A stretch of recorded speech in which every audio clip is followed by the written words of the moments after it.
Good morning. This is Manoj Kumar Sharma. Today we discuss chapter number 3, Science Chemistry in 9th class. Today our topic, atoms and molecules. Description, law of chemical combinations. हम chemical combination से related कुछ laws की बात करेंगे. There are two laws of chemical combinations. Chemical combination के दो law हैं. First, law of conservation of mass and second, law of constant proportions. ये दो लॉ क्लास 9th के सिलेबस में है. फर्स्ट हम बात करेंगे law of conservation of mass. Law of conservation of मास क्या कहता है कि the mass can neither be created nor destroyed in chemical reaction. कोई भी केमिकल रिएक्शंस होती है उसमें मास को क्रिएट नहीं किया जा सकता और मास को डिस्ट्रॉय नहीं किया जा सकता. जैसे हम एक एग्जांपल लेते हैं एक एक्टिविटी के थ्रू. हमने क्या किया, टेक CaCO3 एंड हीट, उसको गर्म किया. After heating it decompose. वो क्या होता है, डिकम्पोज हो जाता है.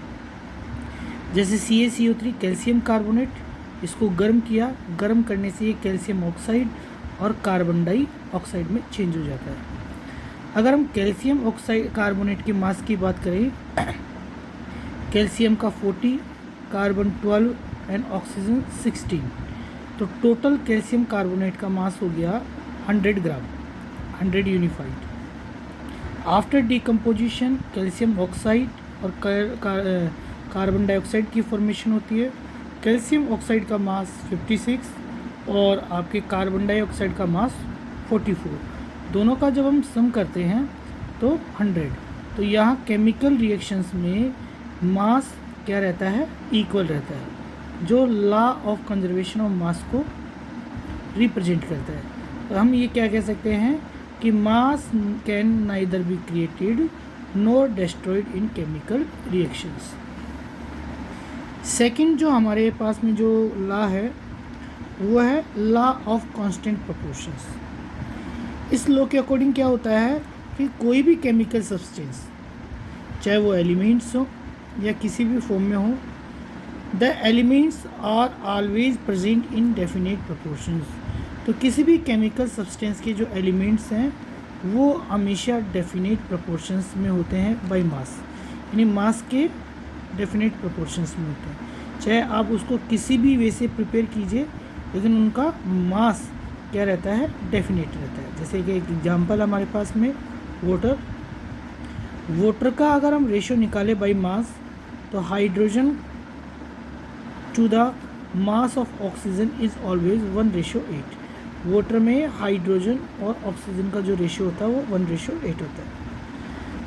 चाहे वो किसी भी सोर्स से आप उसको गेन करो, चाहे वो आप रिवर से लीजिए, चाहे कैसे भी उसको प्रिपेयर कीजिए.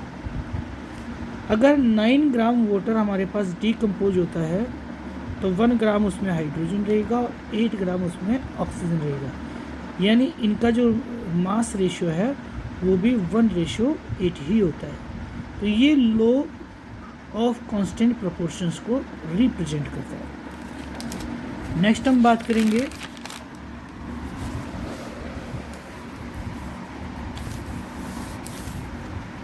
एक नोट है कि डाल्टन्स ने क्या किया था कि एटम से रिलेटेड कुछ कॉन्सेप्ट्स दिए थे, या ये कहें कि जो दोनों लॉज थे हमारे पास में, law of conservation of law of definite proportions, ये दोनों लॉज ही डाल्टन ने दिए थे.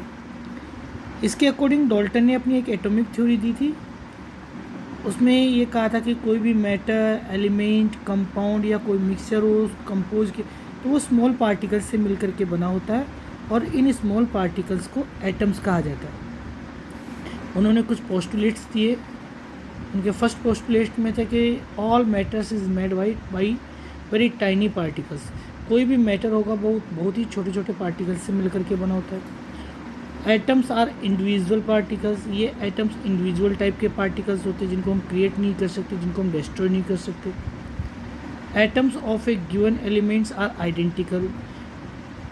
किसी भी एलिमेंट के जो एटम्स होते हैं वो आइडेंटिकल होते हैं इन मास और केमिकल प्रॉपर्टीज़ में। Atoms of different elements have different mass. अलग अलग एलिमेंट्स के जो एटम्स होते हैं उनका मास भी क्या होता है, अलग अलग होता है, और उनकी केमिकल प्रॉपर्टी भी अलग अलग होती है। Atoms combine in the ratio of small whole numbers. Atoms जो कंबाइन करते हैं रेशियो में वो स्मॉल होल नंबर्स में कंपाउंड्स को फॉर्म करते हैं।